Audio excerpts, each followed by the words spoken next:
Okay, you're ready, Jenny. Okay, sounds good. Thanks, Brenna. I'm going to call the NDPHIT Board of Trustees meeting to order. That's about 3:05. With the consent agenda, or with the agenda you have in front of you, because we have some limits on folks who can be on the line, I would like to move a couple of items up right after we approve or review and approve the meeting minutes. Would be under number 4, if we can move CI, the Digby proposal, up right after the consent agenda, and then also under the Blue Cross Blue Shield discussion, the stop loss premium renewal options, because those are action items that we will need to take action on. So initially, if everyone had an opportunity to review the July meeting minutes, if I could get a motion to approve the minutes. I'll make the motion approved, Kevin. Thanks, Kevin. Is there a second? Okay, Sonia, okay, go ahead, Sonia. Sonia, second that. Thanks. So instead of saying all those in favor say aye, because it's kind of hard on virtual, I'll just say if anyone is opposed, signify by saying aye. Okay, motion carried. So Randy, I hate to put you on the spot because we're kind of moving things around this afternoon, but if I could have you get started on the discussion with the population health and the Digby proposal on what we're looking at doing, I would appreciate it. Yeah, can you see my screen? Yes. Okay, so I've got it up and we'll get right to it. I'll skip over the, well, this is just an update on for everybody to know how many screenings events we've done and then those that are planned. But we won't spend any time on that. We'll get right to the population health Digby. This is just to recap the first 5 slides on our program, or some of the things that we brought up historically on the data for metabolic syndrome in the areas that it's affecting. It's about 50% of trust members, and it's about 69% of the plan cost currently. That's the reason why we've investigated this Digby option that I'll show you here just in a moment. Just as a reminder, what's occurring, this is actually accelerated even since our last meeting significantly. We've talked about the media kind of sensation, but it is the #1 topic of item for all the carriers and PBMs right now, GLP-1s. And it's being fueled essentially by social media, as well as just the access that is being created by the multiple drugs in the market. In fact, when you see the Digby analysis, there are several other GLP-1s that they discovered in our data that Alec, who will be joining us here, he's actually on, but I'll introduce him here in a minute. So that the main thing is relative to the GLP-1s, they have been effective in both diabetic management as well as in weight loss. However, the biggest challenge is that on one of the recent studies was 2/3 returned back to their original weight loss within a year. The even more updated information is it's almost 100% that return back to their original weight. So they are effective, but they're not effective unless you have a program structure that actually assists these individuals through a process of change for behavior and giving them access to the right resources. So these are the total scope that are considered within the GLP-1 data.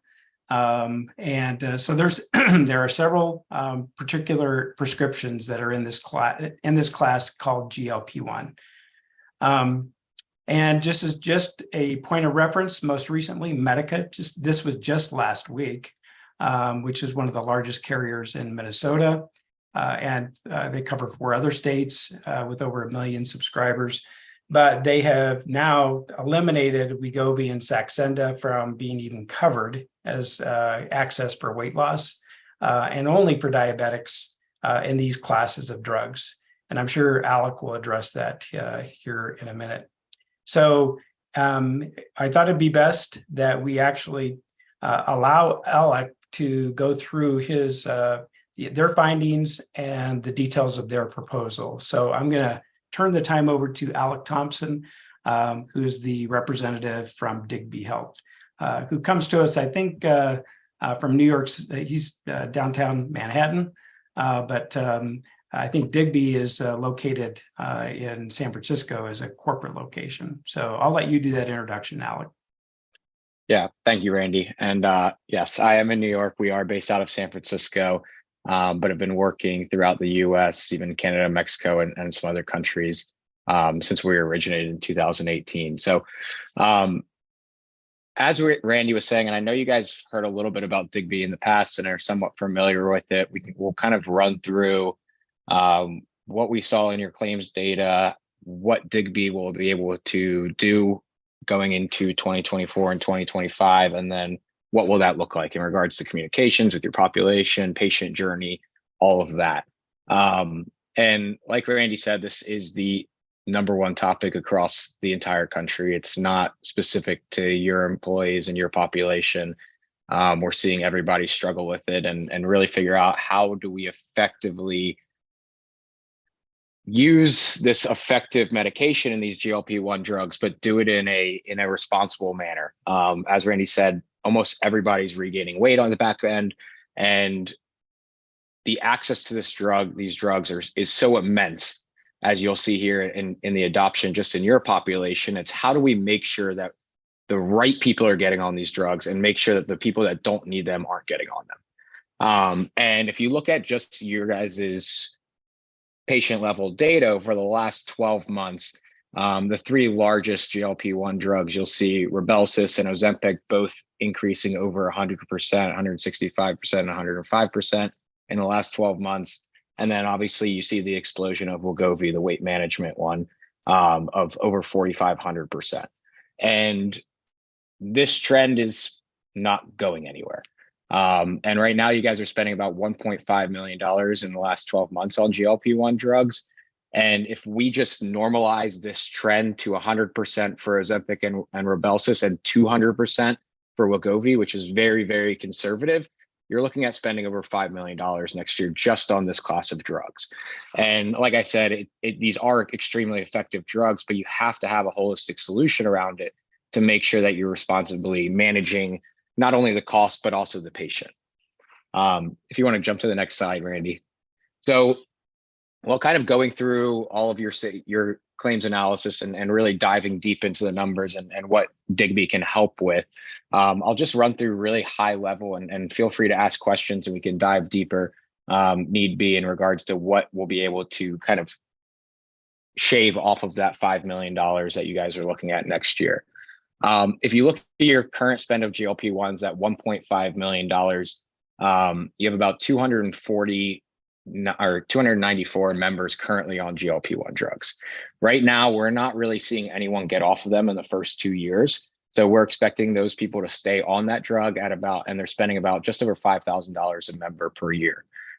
What we've historically seen at Digby Health is we're able to get about 80% of those members off and retain the weight loss within the first 12 months. So we've dropped that number down from 80 to 60 just to be conservative here. So if we're able to get 60% of the members that are currently on GLP-1 drugs in your population off, that's a saving of just under $1 million in regards to the population that's already on the GLP-1s. Now, in regards to GLP-1 avoidance and spend, as we talked about, you had an increase of over 4,500% last year in Wegovy alone. If we normalize that to the 200% year-over-year increase and 100% for the diabetic GLP-1 drugs, you're looking at another 390 people that will try to get on GLP-1s next year. Now, what we've proposed and what we're working towards is putting Digby in as the prior authorization for these drugs. And we'll talk more about what that process looks like on the back end. But through our process, what we see is only about 19% of members that actually are eligible for the drug need the GLP-1 drug to get to their optimal BMI and lose the weight they need. We again doubled that number to 40 to be conservative. And with that, we're looking at about 253 members that would have gotten on the drug if Digby wasn't the prior authorization and will not be getting on the drug with Digby in the prior authorization. So that's another about $2.7 million in cost avoidance next year, not putting people on a drug that don't need it. So when you look at just GLP-1 spend in regards to next year, you're looking at a savings of about $3.6 million in regards to reduction in GLP-1 drugs and avoidance of spend there. Now, we also work outside of GLP-1 drugs, right? We'll talk a little bit about what Digby does, but really focusing on all cardiometabolic, obesity, diabetes, GI, and other conditions as well. And if you look at your total pharmaceutical spend, you have another $2.25 million in pharmacy spend in medications that Digby has historically been able to control. And we're predicting that we'll be able to reduce that by 38% in year one. So that's another $855,000 in reduction of other medications outside of GLP-1s that are in the same class of cardiometabolic diseases and others. So just in pharmaceutical spend, when you add the two together, just south of $5 million in total savings across your pharmacy for 2024. So obviously you're looking at a huge increase right now if you don't do anything, but putting in a comprehensive solution just on the pharmacy side is just under $5 million in reduction in spend next year. So just to further that conversation one more step, you obviously have spend outside of pharmacy, right? You still have your medical spend. And doing the analysis on that in regards to getting people healthy, reducing their cardiometabolic conditions also reduces ER visits and doctor visits and other spend outside of pharmaceuticals. So if you look at your total spend, you have about $23 million in total medical spend today. About $8 million of that is controllable by Digby. And within the population that will enroll in Digby and will be able to get healthy, get them down to their optimal BMI and really start reversing their conditions, we'll be able to reduce the spend by 55% in year one for those members. And that's about another $3.5 million in savings. So if you take GLP-1 savings, you take the non-GLP-1 pharmacy savings and the medical savings, and put that all together, you're looking at just over $7 million in reduction in claims in 2024. And Digby will put 100% return on investment guarantee on that. So there is no worry of us coming in and promising all of this and you guys spending a bunch of money, but there is a 100% guarantee in regards to return on investment. Now, getting into the process of how this works, I know obviously you have a very dynamic population that have your kind of set communication set today. I know Thriver's done a really good job of understanding the population and how to communicate. And I know that there's a worry among the population of not over communicating, not overwhelming members with communications. And the way that we plan on attacking this is working very closely with Thriver. Obviously, they have their concierge support program that will be integrated with, continue to work communications throughout the population. But what we've done is we've segmented the population into high cost utilizers, medium cost utilizers, and low cost utilizers. And if you look across the spend of the population, about 80% of the spend of the trust is coming from 249 members. And that's the population that we consider the high cost utilizers. The medium cost utilizers has about 500 people that account for about 15% of your spend. And then you have about 4,000 members that account for 4% of your spend. So what we've worked with Thriver is really we're going to drive those high cost utilizer members to the Digby program, and then Thriver will work with the medium and low cost utilizers to really steer them to the other programs that are more effective for them. Now, with that being said, we've talked about this pretty extensively, and with putting Digby in as the prior authorization, really almost all of these high cost utilizers are the members that are on GLP-1 drugs or will try to get on GLP-1s next year. With that being said, they will have to come to Digby through the prior authorization. So we don't see that communication being that much of a factor in the rollout next year in regards to getting people enrolled in the program, because they're going to have to do that through the prior authorization. So when it comes to overloading members with communications, that would not be a worry of mine, because they're going to have to come to us through the prior auth. Now, jumping into kind of what the process looks like and kind of an overview of Digby and what the patient journey looks like. What we do is we use precision biology to treat across cardiometabolic, obesity, diabetes, GI, and about 400 other conditions or ICD codes that we mine for in a population.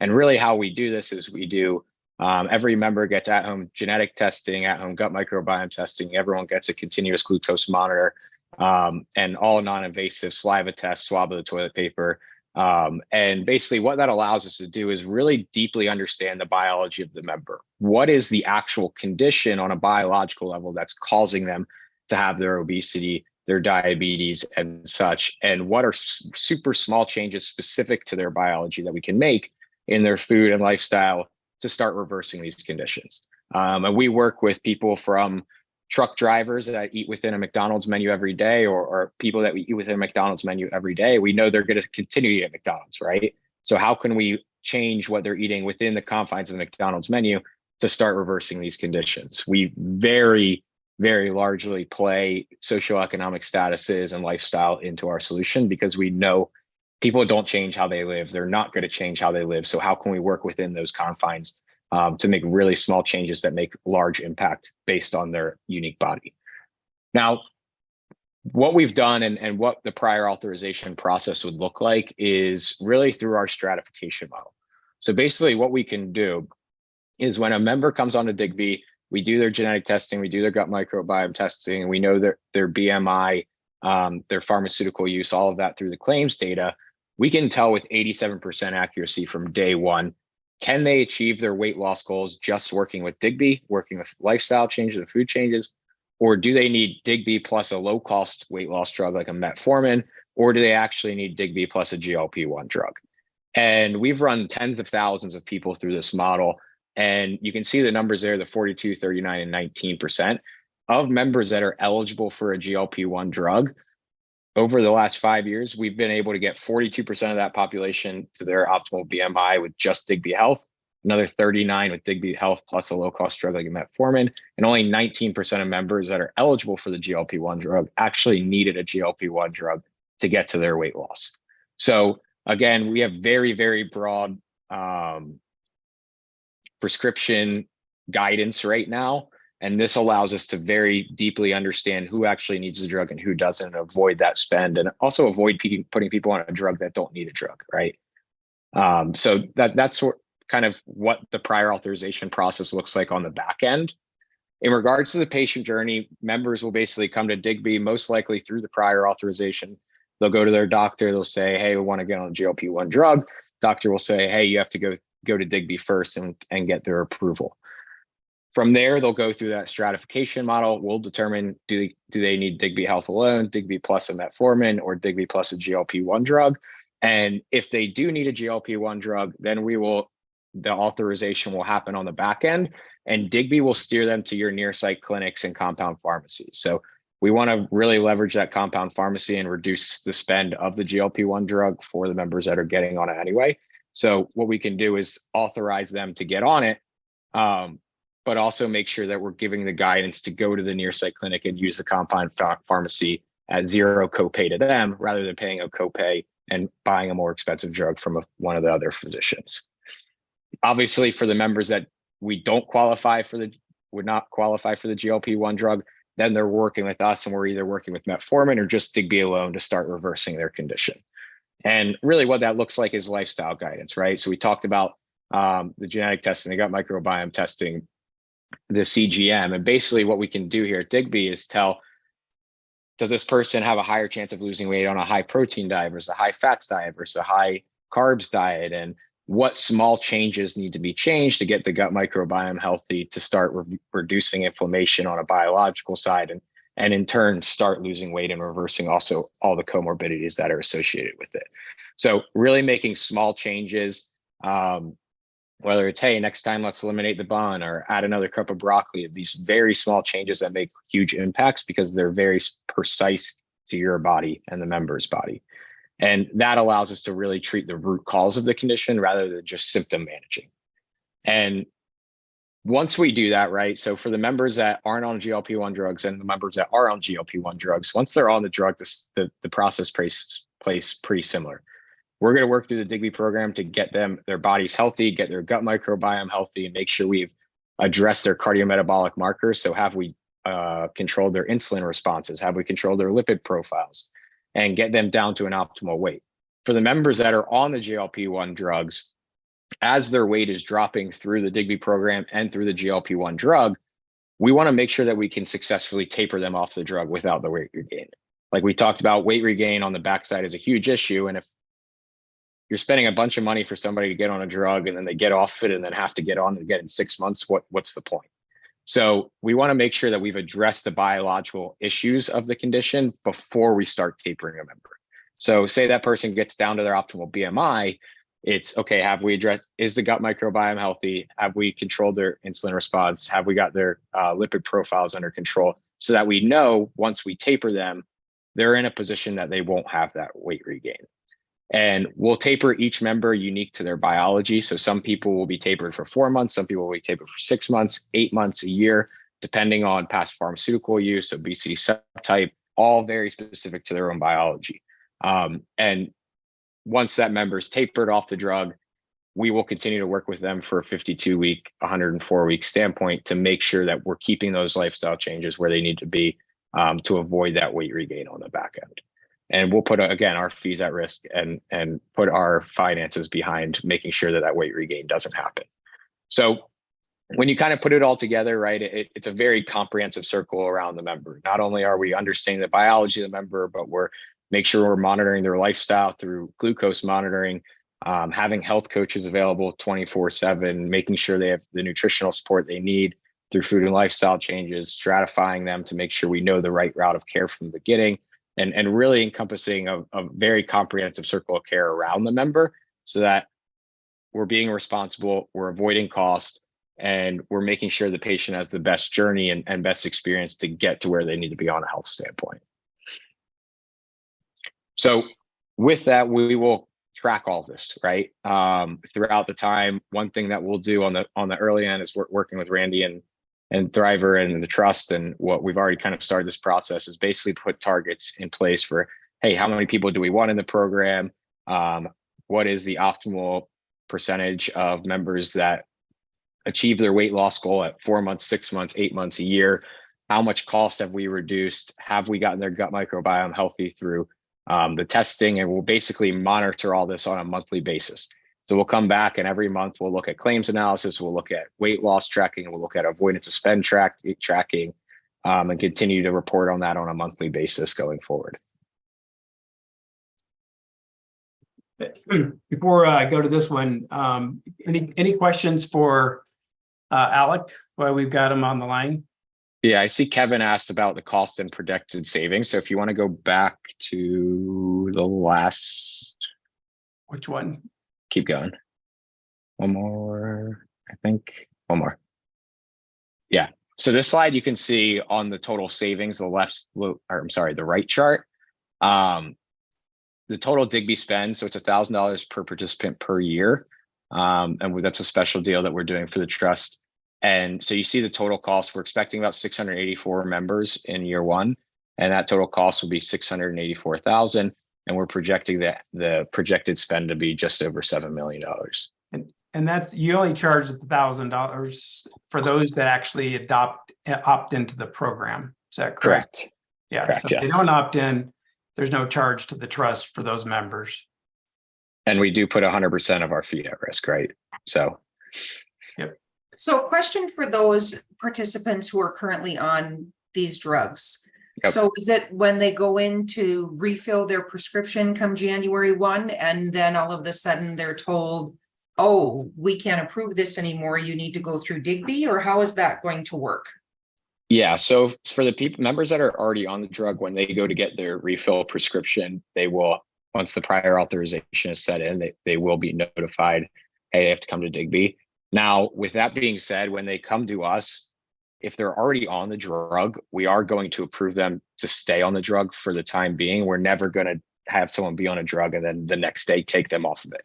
So we'll work through that back end process for the people that are already on it. Hey, have we addressed the biological conditions? Are we at a point where we can start tapering them? How long do we taper them, and do that on a gradual standpoint? We'll never just cut somebody off from a drug that's already on it. That's irresponsible.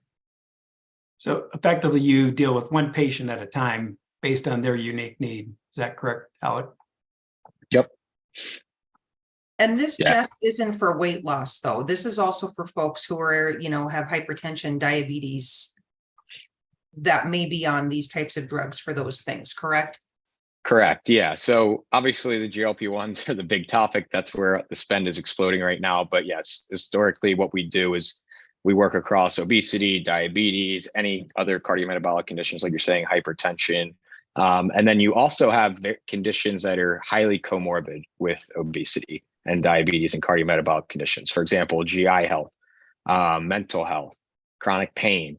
And really the reason why these conditions are so highly comorbid, and about 80% of people dealing with obesity have them, is because they really all stem from the same root cause on a biological route. So when we're able to address the root cause, we not only see the obesity, the diabetes, the hypertensions decrease, we also see all the comorbidities start to decrease as well. So it's very common to see a member with obesity, with GERD, which is a GI condition, dealing with depression, etc. And being able to reverse them all simultaneously at the same time, whether they're on medications for all or not on medications for all, getting them healthy in general is. So another question I have, because this is a national phenomena, this isn't just NDPHIT's issue. And you're looking at bringing on, let's just say, an average of close to 700 folks to start this program. Is Digby, how large of a company is Digby? Just making sure that, because this is going to take obviously dedication, personal time, dedication to each member to get through this program and how that works. I just want to confirm, what is your staffing levels and how does that look for our group moving forward? Yeah, so we're fully staffed and ready to go for 2024, expecting the trust to come on. We're working with a lot of large hospital systems and other healthcare systems that are implementing it as well, which I think really validates our approach, that the people that know the science are adopting us as well. So in regard to size, we work nationwide, licensed in all 50 states, are fully staffed for 2024 and 2025, expecting a large population to come on here, and obviously have put technology in place that allows us to streamline a lot of back end processes and such. So in regards to that, there is no issue at hand. Any other questions for Alec? Randy, I think there was another one that popped up in the chat. Let's see, chat. And like to go. Oh, is it required legally to cover GLP-1s for weight loss and diabetics? Well, there's a couple things in place there. First of all, the PBM, which is the pharmacy benefit manager, has a contract with Blue Cross Blue Shield, and they currently cover them in their formulary. And that's probably, most important, is that they're a covered drug within the formulary. So that's how they do that. Now the trust can decide, hey, we only want to cover them for this class of drugs. So you can eliminate all those using it for weight loss, and only cover it for diabetics like Medica did. And so that's really a trust decision on probably more of the weight loss drugs. But I would suggest that more of the diabetic drugs are being mainstreamed into the medication adoption, but ultimately a self-funded plan could carve out drugs if they choose not to cover them. Essentially, you'd have to amend the plan documents, go to the carrier and tell them these are the drugs we're going to eliminate from coverage. But obviously, you can see there's almost 300 members on these drugs right now, probably more since we've run the data that are opting in, because this is where we're seeing the largest growth that's occurring. Does that answer that question? Randy, unfortunately, I don't know if your internet connection froze, but at the beginning of that discussion, you had stated about Medica removing those drugs from their plan, and then you froze for a little bit. Oh, did I? Yeah. So they removed them from their plan, but each self-funded plan can decide how they want to treat weight loss versus diabetic drugs in a GLP-1 class. So ultimately, it could be, hey, we want to eliminate them completely, And that could be a decision completely relative to weight loss and only cover them for diabetic or metabolic disease classes. And I think that in time, with feedback with Digby on the pre-authorization process, they might come back and say, that might be a consideration based on what's occurring in the population. But at least right now, we can start a program that creates some level of intervention where right now, currently there's really nothing. There's a pre-auth process that we know that Prime and Blue Cross have, but when you talk to a provider, they're checking the box when someone wants these drugs. So I know in the interest of Mike's availability, where we're at is really, do we decide to engage Digby in an engagement decision, a contract review and finalization, Prime Therapeutic, of course, and Blue Cross is the next step that Digby would have to be engaged with us through that process of determining the pre-auth and the coordination of communication to the members. The diabetic GLP-1 related drugs in those classes, of course, that's the focus. Weight loss related, as we've talked about, metabolic health related GLP-1s. Essentially, they'll create that structure as Alec talked about on that stratification of these clinical areas. And then the procurement process. They'll do a completely separate analysis of where we're at the optimal basis of steering individuals between the manufacturer access, which is between $1,000 and $1,500 per script, depending on the drug, versus the compound pharmacy that I brought up a few months ago. That's about $300 a script. So they're going to come up with their own assessment and recommendation essentially, and finalize what that process would be. But then the objective is to do a planned rollout by January 1st. If the decision is to engage them through this process. So I'll turn it back to you, Jenny, but it's essentially that's where we're at. Okay, thank you, Randy.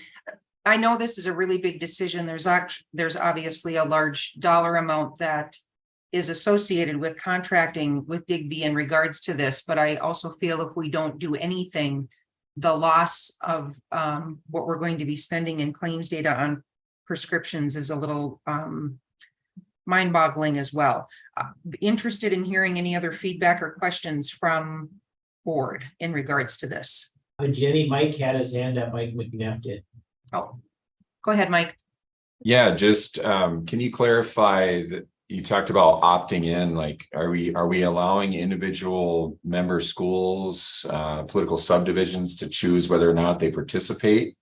It's really the member themselves individually. They would decide. So it's available at a trust level, but then each member can elect to participate through their program or not.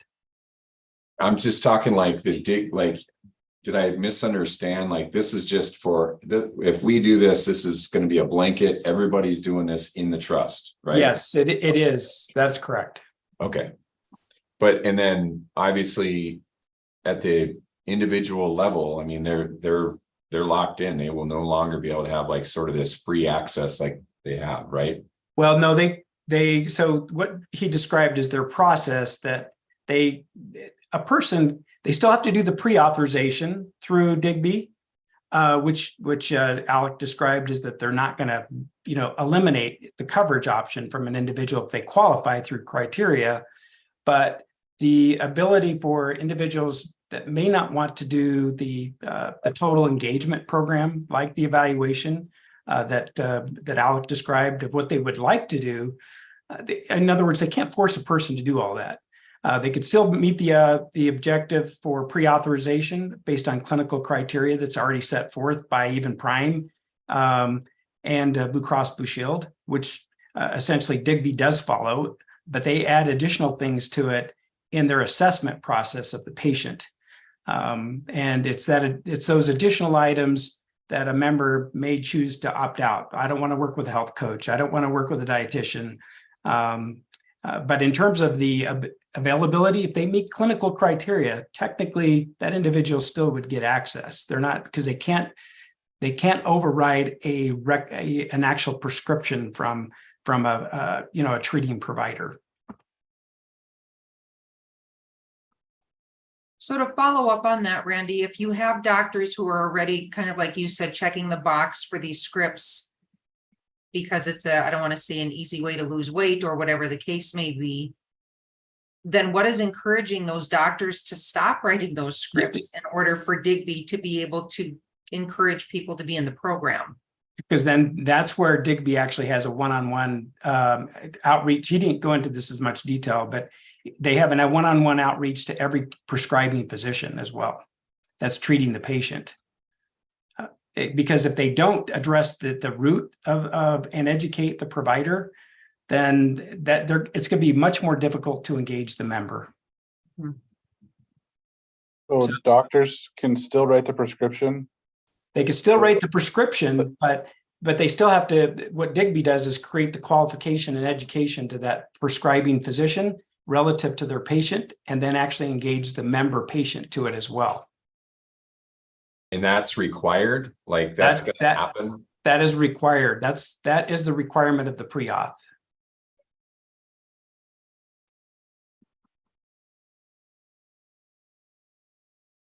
Okay, any other questions? So what I'm struggling with, Randy, is we have 684 members who could potentially utilize this program. But if there's, other than the pre-auth requirement, if a doctor overrides that and says, nope, I'm still writing the script for them, even though they may not necessarily need it, are our hands tied? Well, with that provider, and in that case, Digby is not engaging the patient to the full program, which means the trust isn't being charged. So that fee per participant is those that are active members In the program. in the program. Okay. All right, other board members, any other questions, comments? And how do they get to be active members again in the program? They have to that process. Let me go back to that slide that he showed. Let's see if this might even go through it. So this is where they do the gut biome test. They do the glucose monitoring, and they're engaged with the health coaches. Those are the primary things through the assessment and monitoring of the patient that they're doing. But what is step one though, Randy? How, like I'm someone who's on a GPL1, and how do I start the program or get engaged with Digby? So what happens is that pre-auth, that call that they're making for the pre-auth to the drug is the first point of contact for that member. And what will happen is that the Digby through that pre-auth will tell the provider, we are managing this patient through this process, which they do the education to. And we need to be able to engage this member to educate them, describing what we are asking them to do before we are going to, and as you heard, they'll probably give a script refill. They're not going to deny that. But then they say, this is the program. And in conjunction with that, they have communication materials that they're sending out prior to even these individuals doing the re-up, if you would, of their prescription or the refill of their prescription. So there's multiple pieces of information that are out there on the rollout that are describing the entire program about GLP-1s, the drugs that are covered under the GLP-1s, the pre-auth process. And then when the patient either is asking for a pre-authorization, which that isn't automatic already. Everybody needs to know Blue Cross already requires that. What's missing is the provider education and then the patient education to say, these are the 3 or 4 steps that are actually now part of the program in order for it to be continue to be authorized. Okay, that makes sense. And I can simplify that a little bit as well. So where the members will either come in, we'll do communications like we said with Thriver and kind of segment that. Members will be let aware that they have access to the Digby program. So they can come to us and engage with us directly, or when they go to get on a GLP-1 drug, they'll be told through the prior authorization to come to Digby. Now, if they engage with us, then they are billed for. But if they come to us and never engaged with us, they're never billed for. Now, for the people that do engage with us and are with us and work through the Digby program and what we're doing, we put 100% of our fees at risk that we will at least reduce the spend of that member by the cost of the program. And if we don't, we will refund the difference. So the members that are getting billed for, we have 100% of our fees at risk, and will guarantee that you will not spend any $1 more than you're already spending on them. And for the members that don't choose not to engage with us, they're not billed for. So what is your like percentage of engagement? So like if you got 1,000 people that are, you know, let's just say for that, 1,000 people that we're targeting. I mean, what percentage of that are actually engaging in? Because I mean, it seems I can think of, you know, we're in North Dakota, we're pretty, when you start talking about DNA lab testing and, you know, I can imagine that there's probably gonna be some people that are like not really in favor of that. No, I agree. And to be completely frank with you, I would say 80% of our customer base is blue collar in rural America, and we have not seen the issue that I thought we would see with that, to be completely honest with you. Traditionally, we see around a 5% engagement rate if it's not part of the prior authorization. If it's a part of the prior authorization, it's around 8%, 9% of the total population. Of the total. When you say total Of the total. population, you're talking about if we have 9,000 members in the trust, Correct. then that's the number, not those that you've identified, but those that are actually in the entire population. Correct. Yeah, so that's 800 to 900 members of the 9,000 or thereabouts. Is that right, Alec? It's of the total. Yeah. Population. And we're projecting what 684, which I think was probably 20% or so of the obese population. Yeah, I think that was your number. It still sounds like, and I'm just trying to wrap my head around this. Like, it still sounds like there's some level of choice though for the individual. Am I wrong? Is there a choice factor whether or not I want it? So if you come to me and I'm like, okay, I'm a person and I have to do this pre-authorization. I'm a person that should do this. And you roll this by me and I'm like, no, I don't want to do any of that stuff. Then they just keep being prescribed the GLP-1 drug and we're, you know, costing lots of money, right? That's Alec, on that one point, which is a good point. Some programs that we have don't, like on some pharmacies, pharmacy programs, it's like dispensed as written. You can't opt out of the dispensing component. Others, you know, have like step therapy, the way it works. You start here and you go here, but your objective is to get them to the full program. What is your structure? And I like that question by Mike, because I think it's really relative. Yeah, so being part of the prior authorization, right? We have to give authorization for the drug to be dispensed or covered through the plan. So if a member comes and says, hey, we want to get on a GLP-1 drug, and they go through our prior authorization and we don't give approval, then that drug is not going to be covered for them. So they don't really have a choice unless they want to pay out of pocket or something of that nature, but you guys won't have the costs associated with it. And what we're doing with what we talked about and what Randy brought up with the prior authorization, with the compound pharmacy, is we also want to steer the members to your near site clinics and your compound pharmacies, because that is a much cheaper cost for you rather than the $1,500 a month through the manufacturer. You can get it for $300. And the members can also get that at no copay versus paying, I think it's 20 or 30%, Randy, for the manufacturer. So the way that what we want to communicate it is, hey, come to Digby. You can get on a GLP-1 at no cost to you. If they qualify, then we send them to the compound pharmacy. They don't have to pay anything out of pocket, versus what they're doing now is, hey, I'm going to go get on this drug. Don't know if I need it or not. Then go to a manufacturer. They're paying out of pocket. You guys are paying more money.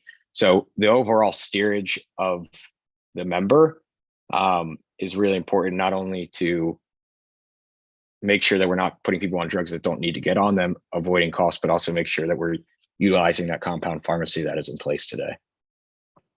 So there is some risk to an individual who's currently on the GPL one. I think like what Mike was saying is, if you have somebody who's getting easy access to these prescriptions and they have the opportunity to be in a program, 80% of the people are going to be like, well, if I can still just get my script without having to do the program, why on earth would I do that? But what you're saying is, once these individuals are on the GPL drug or will want to get on it, there is a potential that they could be removed or not be approved for it. And then they'd have to pay the $1,500 a month if they wanted to keep it for weight loss. So there is some risk to that individual. It's just not a carte blanche. If I don't want to be part of the program, I still get everything I had before. Correct. Okay. Does that make sense, Mike? I want to make sure your question's being answered too. No, it sounds great. I mean, it seems like a good idea. I just want to, I would probably want to report too. I'm sure you'll provide that annually, like what? Yep, we'll report quarterly on everything: engagement, cost reduction, who's been on, who got off, all of it. You're projecting 100%, 400% increase, and depending on the type of drug. I mean, we'd like to see if that was reality too, but yeah. So we projected right now you have 165% for Rybelsus, 105% for Ozempic, and a 4,500% increase for Wegovy. So we're projecting that Rybelsus and Ozempic will both go down to 100% from this 165 and 105, and we're projecting the Wegovy will go down to 200 from the 4,500. So we're projecting decrease compared to what it is today by quite a bit of, and reality, I would assume that it's probably going to be more than 100% and 200%. But we'll see, obviously. And are those percentages based on those members that are on these drugs for weight loss, or is this overall? So Wegovy is weight loss, Ozempic and Rybelsus are diabetes. Now, I can't tell you, Randy can't tell you, really no one can tell you if the diabetic drugs are being prescribed as weight loss, because we've seen that a lot. Sure. But Wegovy, if you go off what the drugs are for, Wegovy, which is up 4,500%, is for weight loss. Ozempic and Rybelsus are for diabetes. Okay. And the folks that have the diabetic conditions that are, I don't know if saying legitimate, need or not is a good way of saying it, but those with the diabetic condition that historically would have used those drugs aren't going to be impacted by this. We're just trying to target those folks that are utilizing this for weight loss and seeing if there's a better way to handle that situation. Is that correct? Correct. There will be a large focus on the weight loss, but we still also have a goal of getting diabetics off of GLP-1 drugs. And this isn't like insulin, right? For a diabetic where you need it to survive. People are using Ozempic and Rybelsus really to lose weight to improve their diabetic condition. So Gotcha. Once we get them down to that optimal weight, we still want to get them off a GLP-1 drug as well. And we even, when you talk about diabetics, like Dexcom, for example, is the largest CGM producer in the world. They're doing the same thing with us for their population. So we've been Gotcha. validated and done everything on the diabetic side to make sure we're responsible there. Gotcha. So really the bottom line is should be zero cost impact to the trust. It actually should be cost savings. And then on the flip Correct. side, to the member, they can still access the drugs, but they have to go through the program in order for the plan to cover it. That's basically what it boils down to. Yeah. Okay. Yeah. Correct. Okay. And there will. Go ahead. Oh no, I was going to say it, and it's technically impossible to have a cost increase because we're putting 100% of our fees at risk. So if you did have a cost increase, we would refund the difference. Okay. And today we are looking, Randy, we're looking to have a decision on whether we move forward in an agreement with Digby to start this program come January of 2024, correct? That's correct. Is there any other questions or discussion before I request a motion to move forward with a contract with Digby in 24? Just to clarify the communication piece, so Digby will communicate out along with Thriver to the affected folks and then the providers as well? Correct. Okay, So this is Sonia. So there won't be anything like on the employer side that we'll have to notify our employees. It will just be, if they're on that drug already, they'll be notified privately. Correct. Yeah, no lift on the employer side. Okay, thank you. Great question. Mhm. Okay, any other questions or comments? If not, I would entertain a motion to move forward with a contract with Digby for 2024. This is Mike. I'll make that motion. I'll second. Thank you, Mike and Brennan. Any further discussion? Okay. Anyone who is opposed to the motion signify by saying aye. Okay, motion is carried. All right. Well, thank you, Alec, for joining, and we'll have you sign off, and you and I will connect later on. Thanks. Have a good day, everyone. Yeah, Thanks. thank you, Alec.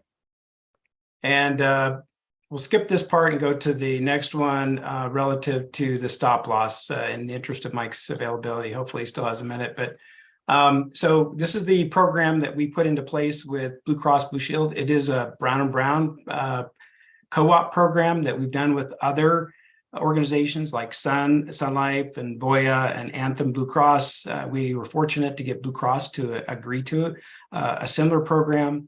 This product was filed with the Department of Insurance. We provided the language and the format structure to Blue Cross. It essentially allows for a refund, and I'll show you all the options in just a minute relative to the refund, but it's essentially allows up to a 20% refund of the entire premium, which a reconciliation to determine that amount happens 9 months at the end of the contract period.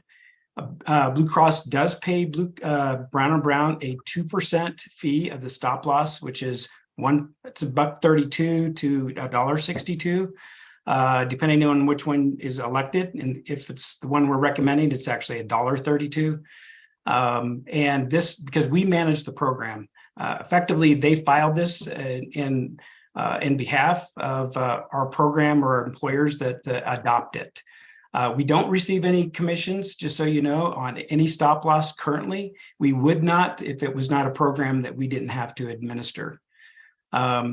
And then our kind of format that we follow when we do these programs, we try to get the employers to adopt the Medicare education program, which NDPHIT has. We talk about RPM strategies, which is essentially focused on the out-of-pocket max. We have a few groups that have adopted this within the trust, and more are doing this.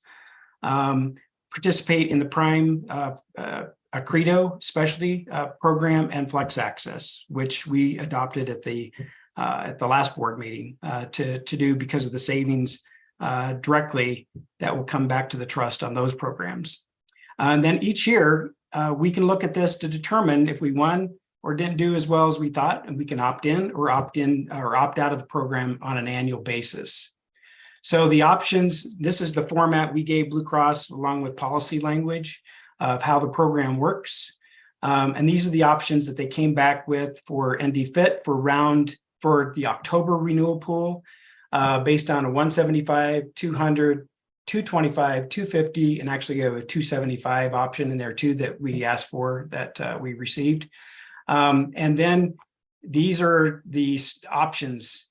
The one that we found to be most relative and beneficial to the trust was option 7, which is a 75% loss ratio. What that means is if we're paying $2 million in claim or in premium, and we achieve anything below a 75% loss ratio, they're willing to share 100% of that savings up to 20% back to the trust.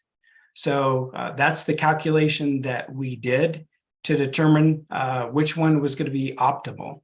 of these options. They offered a 50-50 share with different stop loss levels, but we looked at the 75% loss ratio with 100% going back to the trust up to the 20% cap, again, is the most optimal one. So this was the metrics that we ran: 250, 275, and 300. Now, if you just as some reference point, we were recommended a year and a half ago by the actuary that said you should look at moving the stop loss from the 175 to higher levels because there's more opportunity to lower the fixed premium and take on more variable claim risk. And that's essentially what this reflects. So just on pure dollars and percentages, what is it? So the premium savings to the trust by making this move is 34% below the renewal, or $894,000 in savings from the current premium of savings.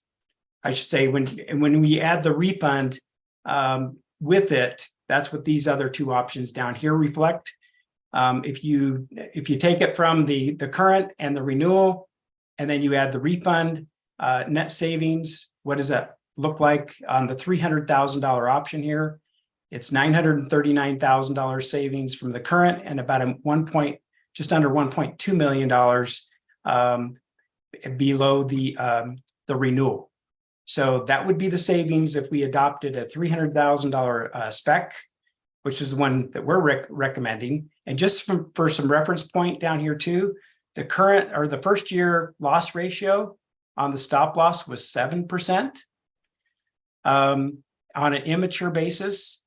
And then if you look at August 22 through or October of 22 through current, we're at about a 47% loss ratio. So that's why we're targeting that we'll end up about close to a 55% loss ratio for this year. And so I'll go to the next slide. Before you go to the next slide, Randy, one question I have is how are these increases in prescription drugs going to affect what? Well, yeah, so that's a good question.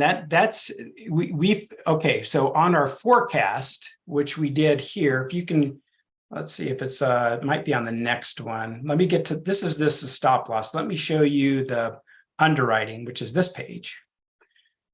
We forecasted right now we'll end the year at a slightly under our original forecast budget.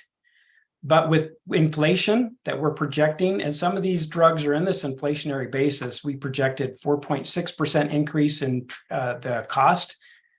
And I have to say this because this is important. We only underwrite based on the known information and the history to that point. What this does not account for, if we don't do something on these GLP-1s, is this our forecast even of a 4.6, and we added another 1%, if you remember, to help on the fund balance. It could be understated because of this huge influx that we're seeing on the GLP-1s. Because that's mainly dollars under the stop loss. The stop loss really is a function of the entire cost, but if we're not doing something to manage the GLP-1s, because you think about it, just on what their forecast is purely on GLP-1s, it's a big number, and so part of that part of that increase could be accounted again in our inflationary number, which we used. I think it was 9.8% for the pharmacy and 7.4 for the medical in our forecast to even get to our 4.6. But that's be real and this is what we're seeing again from the market, and the carriers and the PBMs are all. That's I'm sure why Medica just pulled back completely on the weight loss drugs, because they're affecting all their groups more so than what they projected on their forecasting. So I don't know if that answered your question, but That's effectively how I look at, or we look at it. Okay, I was just curious if that piece was included in your forecast and or in your calculations for the stop loss. To the extent of the known information at that time, when we put that, did the original budgeting. But obviously it continues to increase monthly on the number of prescribers to those. So this is the 250 option and the 275 stop loss. Now you'll notice I highlighted this up here because even though we're getting a reduction to the premium, we have to forecast the number of claims that are between 175 and 250, and the number of claims in this option between the 175 and the 275. And then the next slide is between the 175 and the 300. So we got as you can see, we got a stop loss claim reduction that went from our renewal was 2.567, but if we adopt the refund option, it goes down to 1.6 million. But we have to account for the forecast of variable claims, which is we forecast at $925,000. So it's still the savings that we're going to achieve between the refund, which is projected at $334,000, along with the reduction in the stop loss fixed cost premium at the $925,000. What that nets down to is that if we achieve the results that we're forecasting, our renewal would go from a 4.6% increase down to a 3.4%. But we're saying, look, we're not changing any budgeting right now. All we're going to do is change the fixed cost for the premium of the stop loss. And then we can't even account necessarily for that refund because it doesn't happen until 9 months after the end of the contract. So the best way to look at it is assuming that we get no refund, and assuming we have to front these costs, what's the marginal difference? Well, we're projecting 4.6, and if we get no refund, it could be 4.8. Now, what does occur immediately is that our fixed cost for premium immediately goes down it goes down $900,000 a year. So that is a immediate reduction to our costs that we would normally pay in a fixed fee to Blue Cross Blue Shield. In the flip side of that, what we have to account for is that there may be variable cost, and we use what's called an HCAT analysis tool that takes the entire history, normalizes those claims, and then says this is what that liability potentially could be, which we factored into the underwriting on even the $300,000. So effectively, it could be a savings of $304,000 on a net basis overall, but that wouldn't be calculated and given back to the trust until 9 months after the period. So that's important to know. So effectively, we adopt the budget we would have currently and at the increase that we've already projected, but we'll have to wait until after the 9 month end of the contract to actually get it as a surplus refund. So I don't mean to throw a wrench in this, Randy, but I'm gonna ask something because I may not understand all of the technical pieces of this entire process, but my concern is there's so much unknown of what this next year looks like for the NDPHIT trust, particularly on the prescription side and the potential costs that could be. Is there any, when you're talking about increased variable costs, I understand we can reduce our fixed costs, but there's that risk of variable cost. And does that pharmaceutical piece as the into it? No, but it doesn't. Question. Okay. Let me explain it. It's because those claimants aren't hitting the stop loss.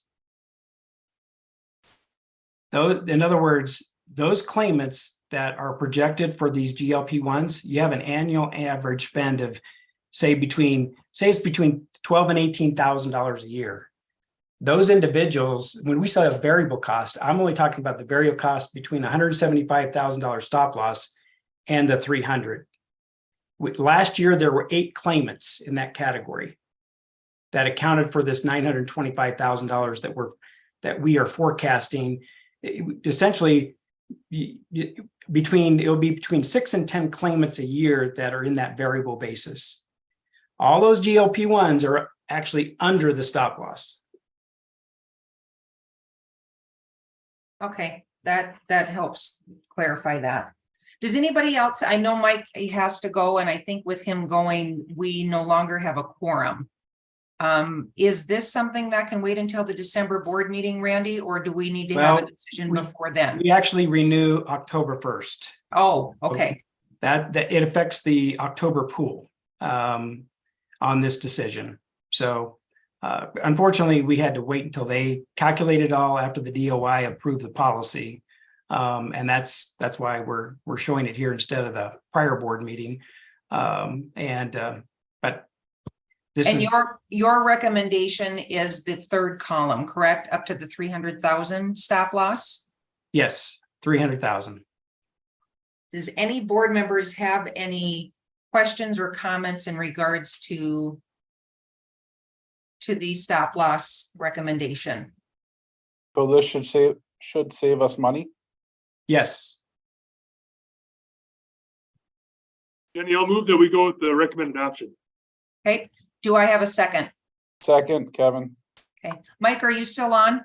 I'm here. Okay, perfect. So if we have a motion and a second, any further discussion?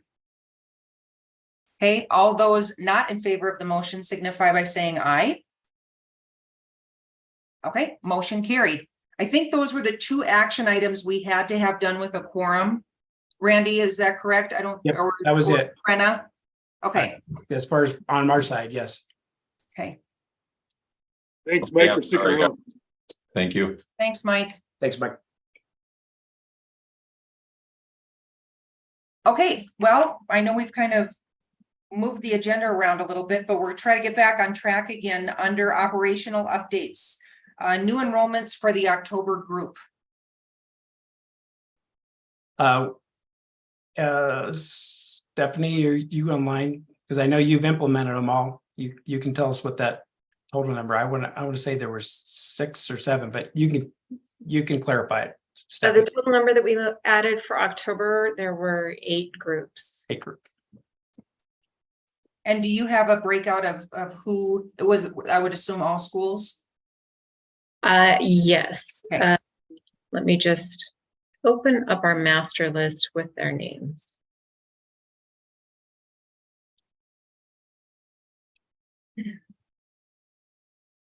We've got to be in about what, 115 groups or so, Randy?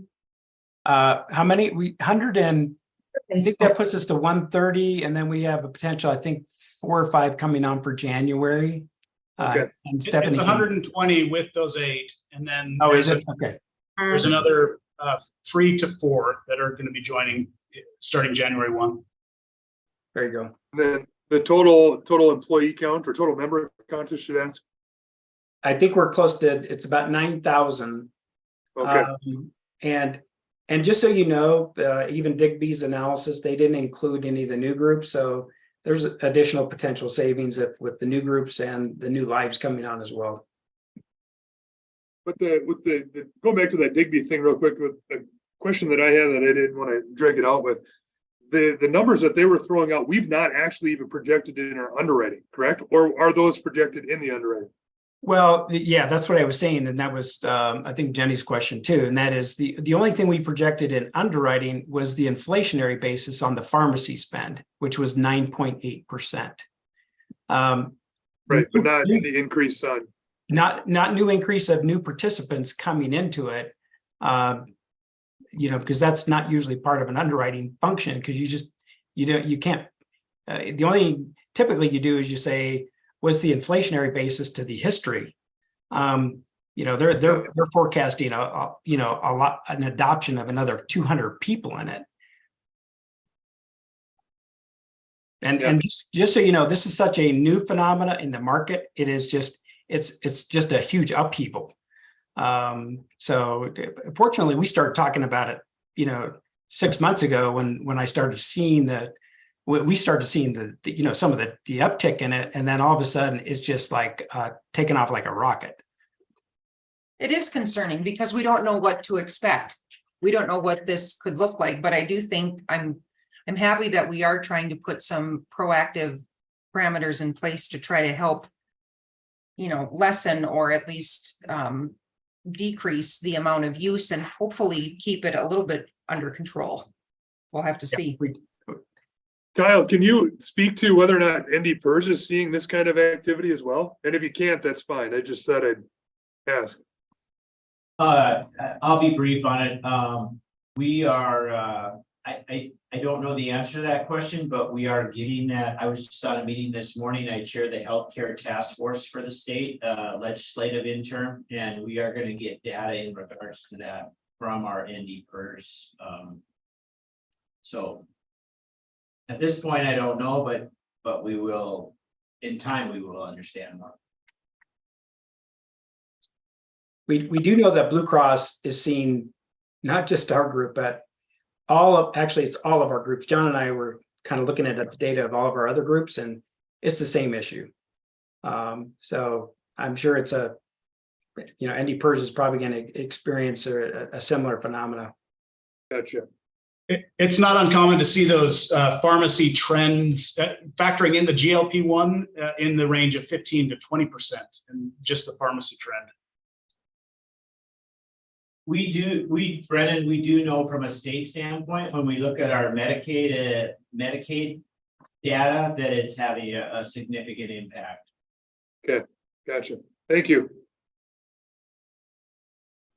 Okay, January rate communication update and feedback. So I'd like to kick it off by sharing, we had a board meeting in August, and there was some discussions on the board on what are some of the things that they're seeing challenging in their counties. And one of the things that came up was NDPHIT, those counties that are on NDPHIT and the tier structure that has been set up.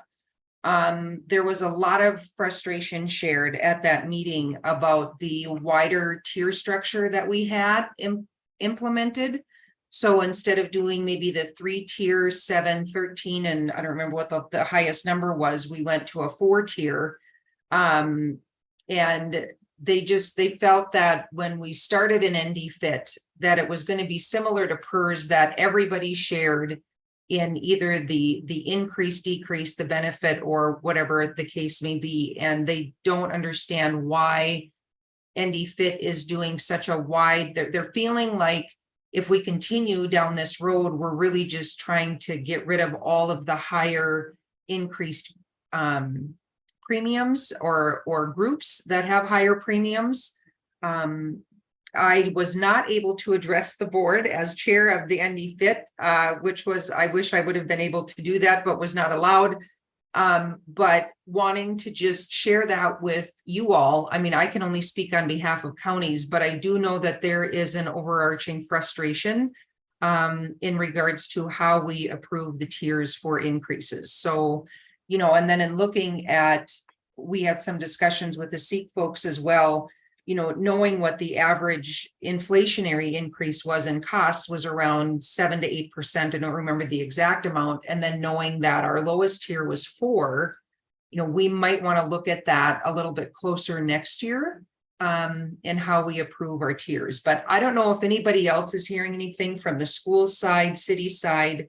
I'd be curious to know if you guys have heard anything from your groups. I would I've imagine not that wouldn't heard happen until imagine the schools won't happen until we get a rate increase. That's pretty high. One thing I'll comment though, Jenny, is just in general from an insurance standpoint, when you tier it out, the concern of being, well, we're just trying to force out the high loss ratio groups. The problem is if we don't tier it out, the groups that have good loss ratios are going to leave. And then what ends up happening, and that's just how it would work. I mean, you'd see Blue Cross Blue Shield has our data, and other carriers, if they're getting in the market, they'll, inevitably, if you're a good loss ratio group, but you're still getting, say, 10% increase because that's just a straight across the board, you're going to start looking around.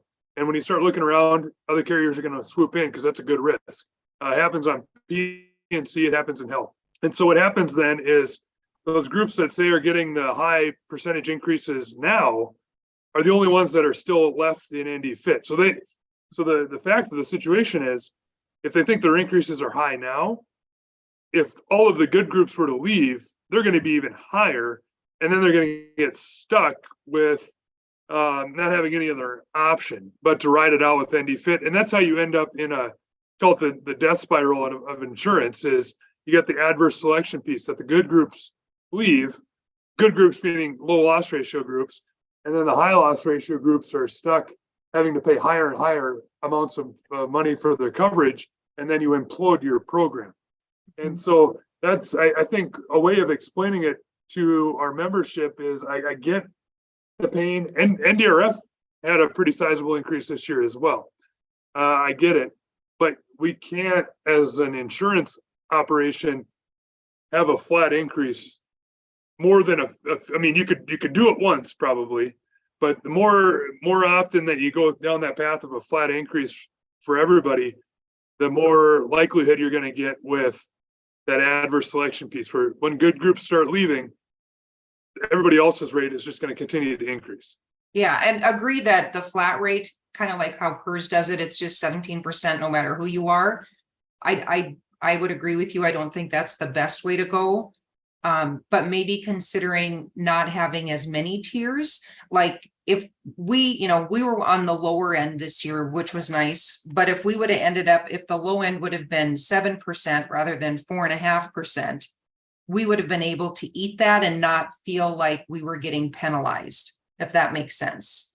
But I think by expanding those tiers to a 4-tier where the lowest was 4 and the highest I think was close to 17, that's where the rub was, is those that were in that higher. So if we could have reduced that to the highest being 13% and the lowest being 7, just something for discussion. We obviously aren't going to be changing it for next year, but I just wanted to share with the board from the county's perspective. There was multiple folks around our table at the board meeting. And of course, that's a sampling of what's out there. We're very frustrated with the, I guess, spans within the tier of increases. So I'm glad I'm the only group that is hearing complaints and nothing coming from cities, parks, and schools right now, but wanted to just share that. And then also wanted to hear from the SEEK folks or the Brown and Brown folks how the renewal discussions went, and how the communication went out to those groups, and if you have any feedback. One question before that, did they change their plans, those high groups? Yeah, so that's part of the sensitivity level is, and it's a balance, creating the tier structure, but then those that are at the high level, I mean, at the high increase, it does heighten their awareness about what's going on.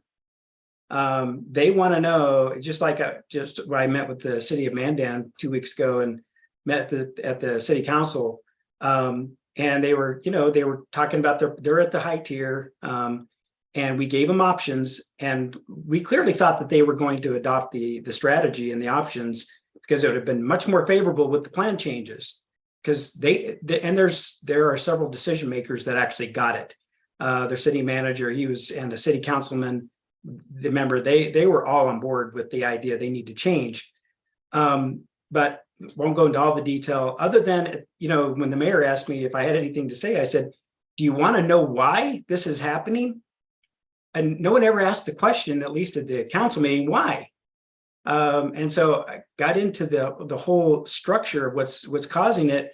And what it ultimately, and it all consistently bears down to is, do you want to benefit 100% of the population, or do you make those hard choices sometimes in a plan design where we know it has a huge material impact in a favorable basis to reducing your cost for 1 to 3% of the population?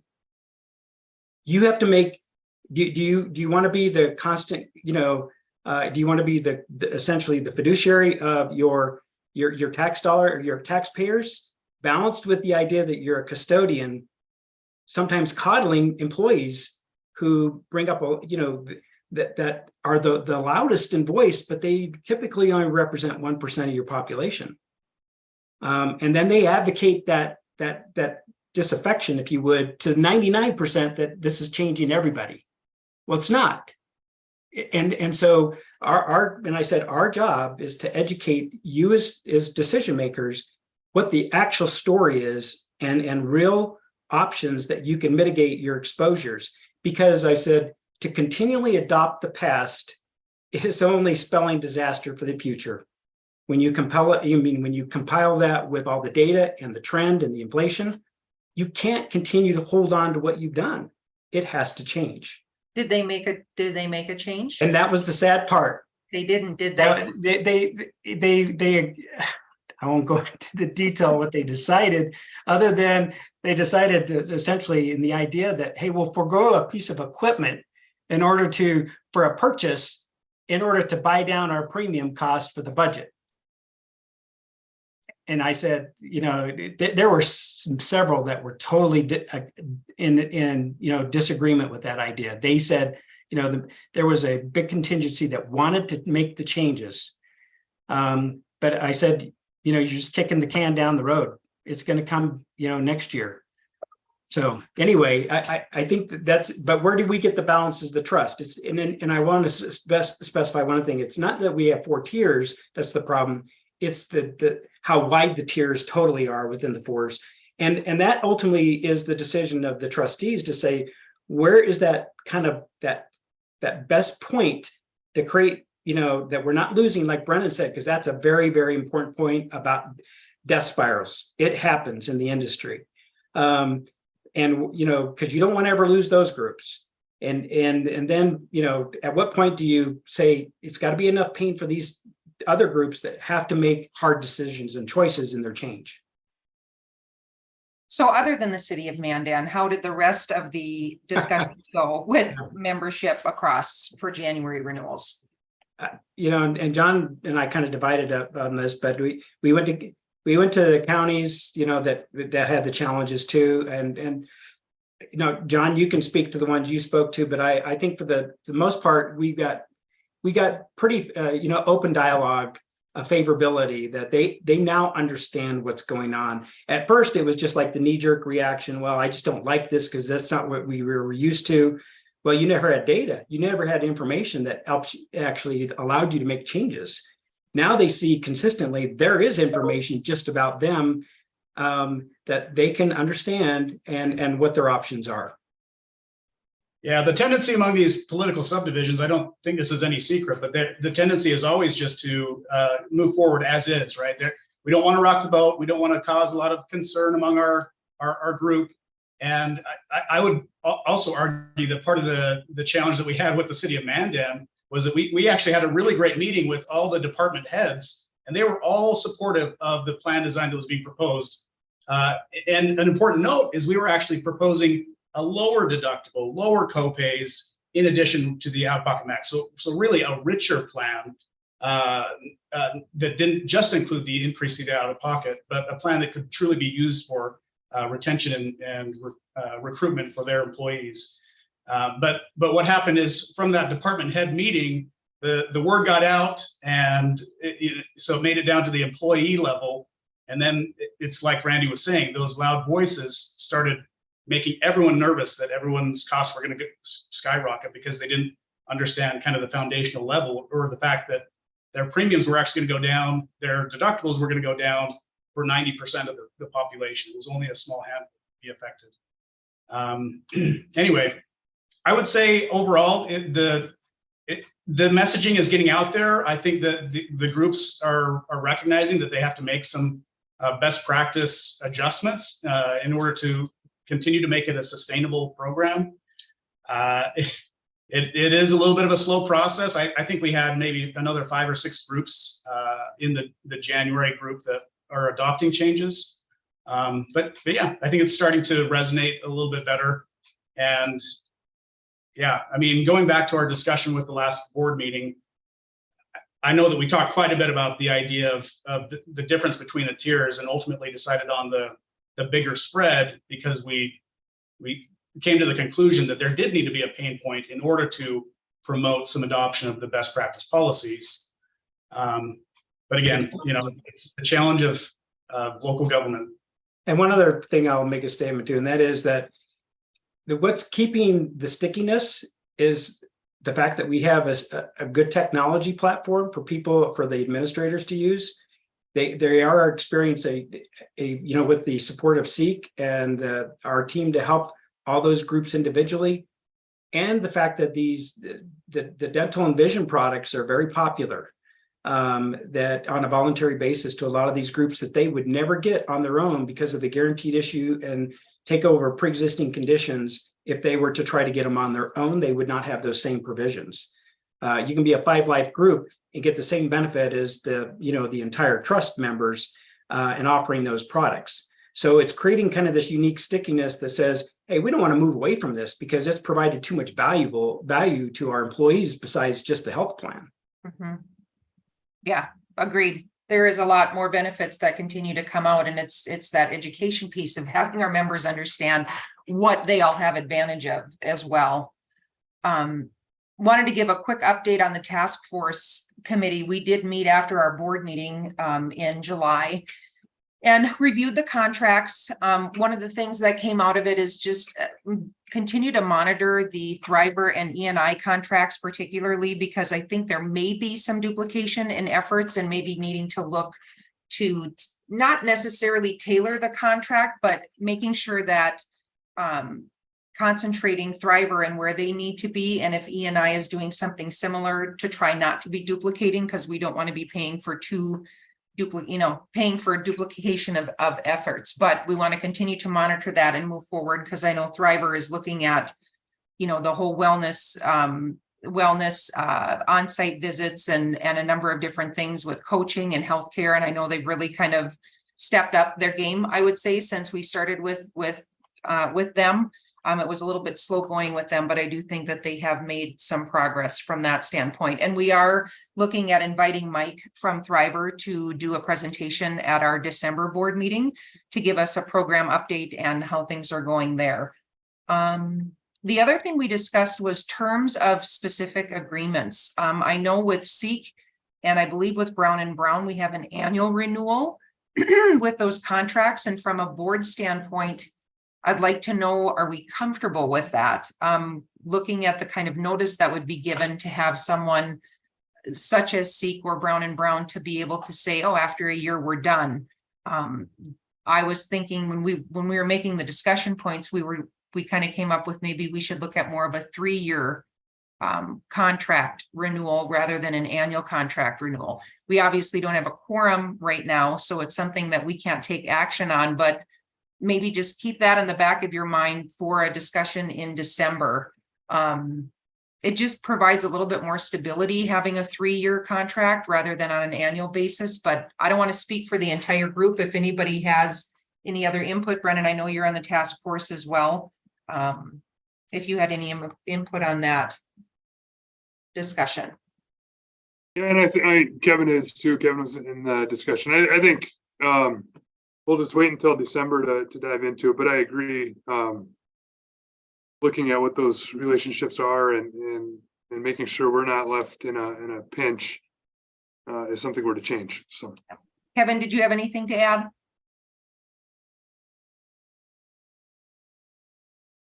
I agree with Brendan. Okay. Perfect.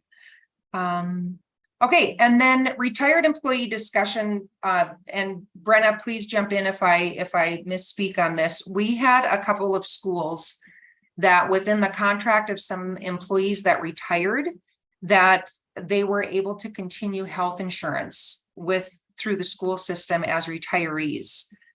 There's just a small handful of them. I think it's 3, Brenna, is that right? Brenna had to leave. Oh, she had to leave.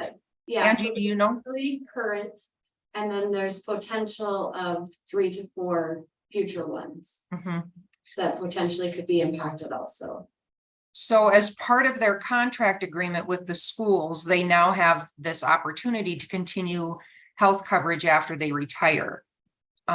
So some of the discussion we had is because most of them are, well, actually, all of them don't have a high claim loss, which is great, which is good. So that means they're a good risk as far as that goes. But they're also in their late 50s, early 60s, and so they're getting close to Medicare age. And so the discussion was do we grandfather them in to cover them until they reach that age 65, with them being, I mean, of course, it's a day away of them not being a low risk for claimants, but at this point in time, I'm not sure if there's much we can do as it's part of their contract agreement, or how do you all feel about keeping them on as a grandfathered piece of their contract and allowing them to stay on the health plan until they reach 65, and at that time they would be required to transition over to Medicare? Well, I guess from my perspective, I agree. I don't think there's anything we can really do. It would be up to the group to determine who they want on their plan. And I don't know, I guess eligibility wise, how that works with a non-employee. That would, I guess, be the only question I would have, but might just be left up to the groups.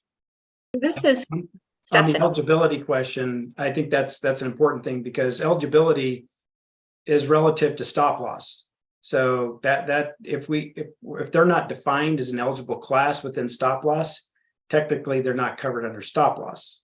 So we have to have, if this is adopted, we actually have to go to Blue Cross, have them adopt the language, and they've already made an exception with the the commissioners in that class. They're not really eligible as an employee, but they're an elected official. They waive the coverage or the eligibility provision to include them.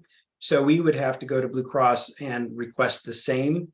And my only other thought is make this as the exception and the grandfathering versus allowing any other group in the future, because that could be high exposure to the trust. And that's the reason why we have never covered them in the, for any other, we don't usually cover any retirees.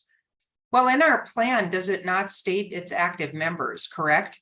Yeah, well, so it says active members, which means they're not active. If they're retired, they're not active. Correct.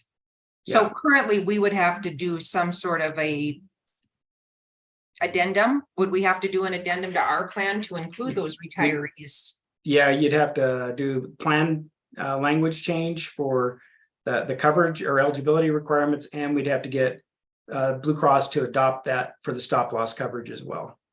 And if we do it as just a grandfather for those specific 3 to 6 people, is it just an addendum as just grandfathered for those specific people, and then we don't have to do plan changes? Or Yeah, I think so. And Stephanie, you can correct me if I'm wrong on any of that, but I think we just go to them and specify the members within these groups are in a grandfather position because they were part of a contract, and we're asking for a coverage provision that we'll have specified also in our plan document language that's adopted by the stop loss carrier. Yes, that's correct. We would get written documentation from Blue Cross confirming that they're covered under stop loss, and we would adjust any plan language as applicable. but And plan language Stephanie. specific to Carrington. So it would only apply to their particular SPD. Yeah. So it's one member organization that this affects. There is one retiree currently that was approved when we first set up, and that's under West Hope. Okay. And they're the only other, there's only just one retiree that was initially approved under stop loss, and that was under West Hope. So then Carrington was just brought to light as we went through the iSolved process. And they would be the second group that would have this provision. And Nobody, so is there nobody probably knows the answer to this question, but wouldn't there be something cheaper for them being that they're retired with a lower income than going through our insurance?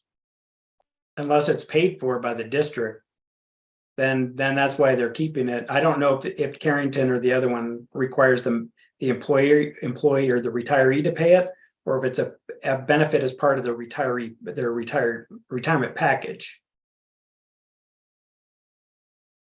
So you can almost be sure the benefit is part of their retirement package. Yeah. And their other option would be go out on the ACA and just purchasing it from there and covering them that way. Yep. Which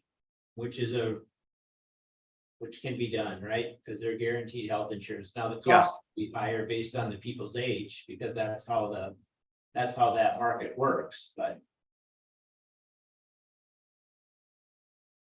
And again, I don't remember the actual specific ages, but I think when we talked, it was a range of close to 60 to the close to mid 60s. So, you know, it's not like this is a 7-year type of thing, but it still needs to be brought to light. And if you're looking for board action, obviously we can't do that today because of we don't have a quorum, but that could be something that we will discuss further, or at least take action on in December.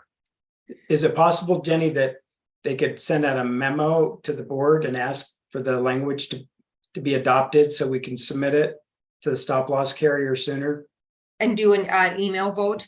Yeah, an email vote, just because I don't want to have exposure for those three individuals for stop loss any longer. Right. Well, and it's also exposure to the trust.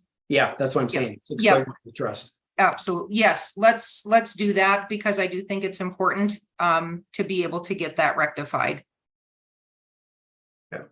Okay, so moving on to under number 4, operational strategy. I know Brenna is gone. Angie or Kyle, were you going to handle the overview of the policy manual updates? We will touch base, but we'll also email them out. We already discussed that. So what policies are we on here? And Brenna did email the policy handbook with changes to the investment, new enrollment, and open records piece. Yeah, so one of the things in regards to the investment policy piece was after some thought, we would prefer it says the annual premium income instead of the annual trust income. But it's pretty much that way. And so I think in what was sent, if we do $50 million in premiums, and then you multiply that by 3%, it comes out to about 1.5 million that we would be able to, I don't want to say invest, but I suppose it is invest, but I mean, put in CDs. And you did look like you added the short-term fixed income investment, so it's stating it's a secure investment. Yep. And then in the new enrollment policy, one of the questions that we had is that there is nothing that says in there, are we going to continue to offer a 0% increase to those new members that come into the trust? Or is that the plan going forward? We did not put anything in regards to that in the policy, and that was a question that we had. You were stating that as a new member, when you enroll in NDPHIT, you'll have a 0% increase after your That's first typically year. how the program has been sold. Mhm. Thoughts on that, board members? So again, we don't have to decide that. It's just, we just wanted to recognize that. And Yeah. again, Kyle, I Right. do think this will take board action anyway. So this. No, right, we Yep. were gonna approve these until December. Okay, But yep, we had brought some things forward, we said we'd keep working on it in the interim here. And we certainly can update that, but if people want to take a moment to visit about that, or we want to take that online to the whole group. So fellow board members that are on now, how are you feeling about continuing to keep that 0% increase to new members? Yeah, I think we've got to, and Randy or John, is that possible to evaluate that on a group by group basis? Yeah, I guess I'm a little caught off guard because that's really how we handle it right now is that, I mean, we take a look at the underwriting for the entire group and then, assuming it makes sense for all the groups that qualify or fall under the threshold, we generally make the offer of a decrease to existing premium of 1% or 2% if they adopt wellness. And then we have made a few exceptions for groups that were right close to the edge. In fact, we brought in one of the new school districts, actually had an increase to their rates, but a decrease to their renewal because we needed that additional funding to get them higher or below the threshold for the loss ratio. Sorry, am I missing the question? No, I think you're good. We just we're just bringing up the conversation piece. As we were looking at this new membership thing, and I wish the zero cost, Kyle, that's when they come on board initially? Yeah, so Brenna wrote me a note here. She had to go. Her daughter is a senior and she has an event here. And so I kicked her out of here. But she wrote me a note. Kyle. Huh? I said that's good for you, Kyle. That's being a good boss. Yeah, so again, we can have more of a discussion on this. We're not going to approve anything today. But I think as you're looking at the new membership and you're looking at some of these policies, you want to put the practices that we have. So it's really up to the board, right? We just are the support mechanism here. But how does the board want to work with the consultant in regards to the leeway of bringing on new members? And what is the leeway that they're allowed? And should that be reflected in a policy, or how do we make that work? Is it just an open communication? Is it a documentation? It's more about understanding our practices and as we move forward, and it can or cannot be a part of that internal policy and procedure. It was just a note here, so. Yeah, So if I can chip in a little bit on that, I would suggest that we maintain at least a little bit of flexibility around that, because when we're talking to new groups, I'll give the example of talking to school districts versus talking to or school districts that are currently with Blue Cross versus political subdivisions that are with PERS. We have to have a little bit of flexibility there, because if we're only offering a 1% discount to premium to a county, as an example, that is with PERS and they're on the biennium, meaning that they're not going to get any increase for 2 years, then nobody's ever going to make the change. So there has to be a little bit of kind of a buffer there, to entice new groups to join the trust. Yep. Because unfortunately, there are a lot of benefits to the trust. We know that a lot of these groups are still just making the decision based on the cost for the medical plan. So the question just becomes then, does that have to, if they fall outside of the purview? So I think that's one of the notes that's in there. If they fall outside of the guidelines, then is that something that then the board approves the people that fall outside of the guidelines? Or is that something that's still within the broker's purview to decide? So obviously that's just discussion, but that's kind of what the question is, I guess. Sure. Yeah. The discussion item. This is Sonia here. I agree, if it's going to be a huge loss by giving someone a discount after their group is analyzed, I think, I agree with John, it needs to stay open-ended. But yet, if it's way outside of the current guidelines, it wouldn't hurt to bring something like that to the board. Yep, I agree as well, Sonia. I think if we can set guidelines for our consultants to determine if someone gets into our group. And then, as you said, if it falls outside those guidelines, those should be brought forward to the board for consideration for those exceptions. Yep. I would agree. That's the way that it kind of reads now. So that would make sense. And then Kyle, the other one we had for a policy was the open records. Yeah, and that was just a question brought forward in regards to some things that happened to NDRF in regards to open records, but as we visited with as we got some legal advice on that, you know, it's a different situation in regards to HIPAA and some of the PHI information, and that we should deal with those open record requests on a case-by-case basis based on that federal law. And I think that's kind of how that was outlined when I read it. Yeah. You know, if it's meeting minutes or something like that, of course, they're open to be able to share that, but. Yep.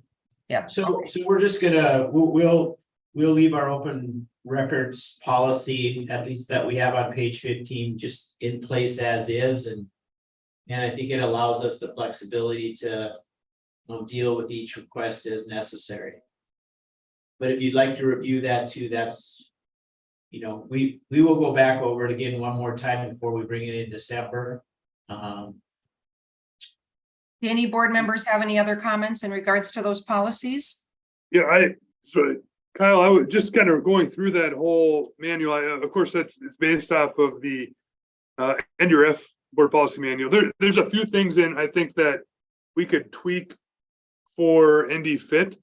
And basically what I propose is just me and you know, sitting down with you guys, we could walk through my opinion of what we can tweak in the NDPHIT manual compared to what we had in the NDIRF manual. I mean, next time I'm in Fargo, the Fargo area or something, I could just stop in, we could walk through that before the December board meeting, if you're up. Yeah, we'd be happy to do that. That would be Okay. great. That'd be awesome. Excellent. Okay, NDPHIT wellness, update on wellness. Randy, did you have anything in that regard? Randy? Only what I shared earlier that maybe I skipped, kind of went over it fast, but they've done 134 screens. The next group that and I think 6 groups just in the past few months. The next largest group is McKenzie County, which is scheduled for I think the 10th and the 11th. They have, of course, they're pretty large. They're the largest group in the trust. But they have 2 days scheduled for that event just because of the size. And then there are they're in contact with 7 other groups that they're trying to get confirmed for dates for the rest of October and November. Okay. But it seems to be going well. I know Blue Cross paid their portion of the money that was that they committed to. They also paid the $10,000 to help for our Medicare education, or I should say, they committed $10,000. I don't know if Brenda's got it yet, but they did make a decision on that, and so that has been done as well. But I know that the $100,000 they committed to has actually been received by SEEK, because I confirmed that with Brenna. Okay. And that's actually a great transition into the Blue Cross Blue Shield discussion on Medicare choice group. And how is that looking as far as the education piece for members, and what is that looking like as far as the schedule goes? So Stephanie, you can address that. Yeah, so we actually just talked about this with SEEK today. We're reaching out to get the slide presentation that MCG is going to present. We're actually going to do just an email notification versus a formal rollout at this point, because we know everyone's been really, really inundated with a lot of training, especially with the HIPAA trainings, the MetLife trainings, et cetera. So we're going to just do a generalized, here's MCG, here's their contact information, and here's the schedule for the employee meetings. So that should be rolled out, if not this week, then by next week for sure. And is that a targeted email, Stephanie, to those that qualify for Medicare? To the employers, it's to the member groups to notify their employees of that information. Okay. Yep. I would say if it is an email, because you're right, there's been a lot of them coming through, and because this is a new education piece, particularly for those on Medicare, just making sure that it's, however the marketing piece comes out, making sure that it's clear that this is for your employees and you need to share that with them. because I do think sometimes those get put to the wayside, just busyness, not intentional, but yeah, just making sure that it's very clear that the employers need to be sharing that with those potentially Medicare eligible employees. Yep, and we definitely understand that communication is key. We will be doing a formal rollout in February. The employee webinars, there are 6 of them that we'll have over the course of the next, 12 months from the inception of the contract with MCG. So there will be multiple opportunities throughout the year. And by doing a formal kickoff or a more formal training with MCG in the February-March timeframe, we're hopeful that we'll be able to target those teachers who are thinking about retiring and be able to get that timed so that we're able to get the employers to think about it at the same time that we're also rolling it out to the employer groups, and they can then communicate that to their employees. So there's a lot, but we're trying to do it strategically at the same time. Well, and I appreciate that there's going to be a formal rollout, just because I think this is such a specific targeted group. We want to make sure that those that are part of that to be able to have that touch point, I think with MCG is important. So anybody have any comments or questions for Stephanie on the Medicare Choice Group trainings and education piece? Okay, we are moving on to financials. I apologize for the lateness. I know we were going to try to wrap up by 4:30, but I think it's been a lot of good discussion. So is Nora is on. Perfect. There she is. If you want to take the financials, Nora, that would be great. I am going to go fairly fast. So hopefully you guys all had a chance to look at them. Operating cash is still sitting well. We did move after our last board meeting. We moved another $500,000 into new CDs. Brendan sent me the exact rates. I can read them.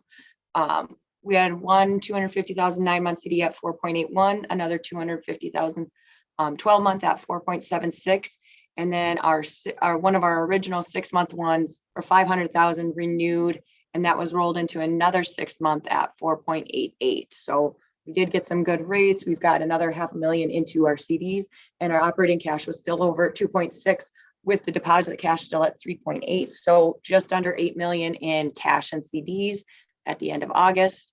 The pharmacy rebates receivable, we will try and estimate those quarterly based on the information that we're getting from Blue Cross Blue Shield. So what you see at the end of August is just through the first 2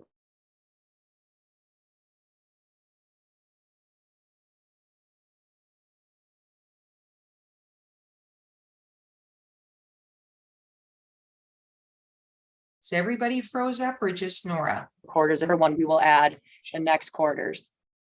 Sorry, Nora, you were froze up for a little bit. I don't know if that was on my computer or everyone's. Everyone's. Everyone's okay. What So part of you the were just talking about the pharmacy rebate receivable before you froze up, that you were getting that on a quarterly basis. Yep. So this one.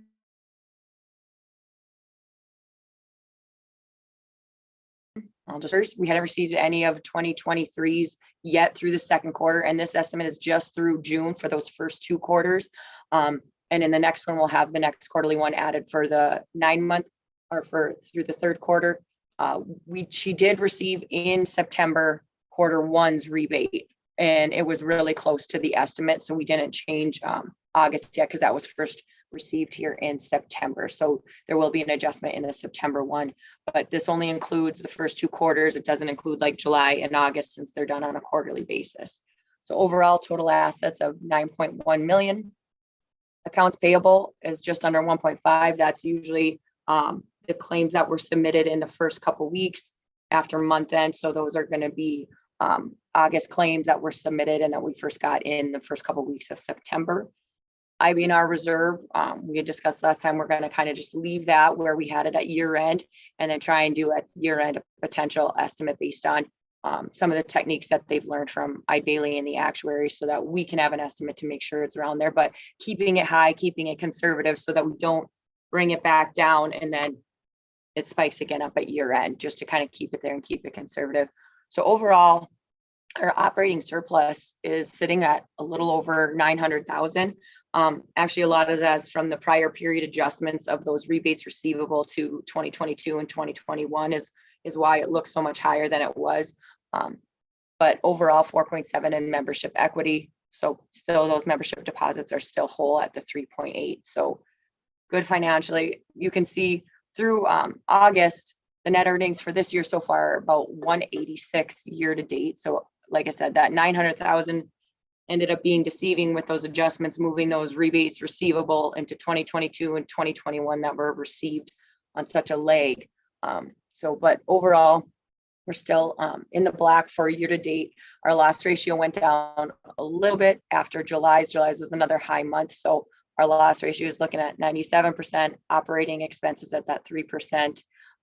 We're definitely earning more in interest with just over 180,000 through August in interest collected. And that is from the interest received on that CD and then just getting those better rates from switching to First International Bank and Trust. So overall, again, loss ratio 97% isn't great, but still in the black, not in the red for the year, and building that surplus up a little bit. So financially, things were going well.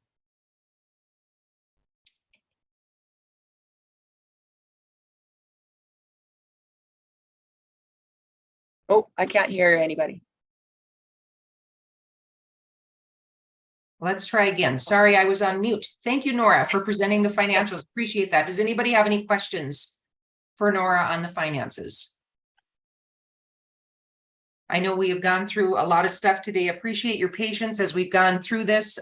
Just an update, our next board meeting is going to be December 6th at 3 o'clock. It's also going to be a Zoom meeting. I am going to visit with Brenna. I think I'm going to extend these. I know 2 hours is a lot of time sometimes to sit on the screens, but there's a lot of information that is important that we are covering. And so I am going to ask that the meetings be extended longer than an hour and a half. I'm going to put in 2 hours, and if we finish early, then that's great. I just hate having a time that's set for an hour and a half and then we end up going over. So I feel like I'm losing time for you all rather than gaining time back. So anything else for the good of the order before we adjourn today? All right, with that, the meeting is adjourned, and enjoy the rest of your fall, and we will see you all back in December. Have a good evening. Thank you, everybody. Thanks, Everyone. appreciate it. See ya. Bye. They said the 3 dots. Should be.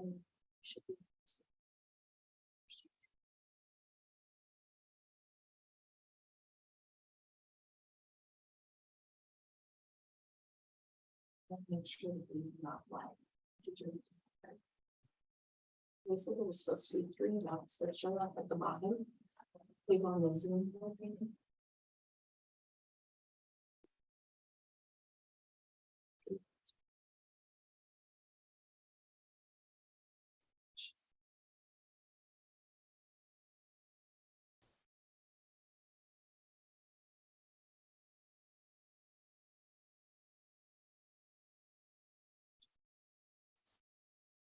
It's still wrong.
No, hold on.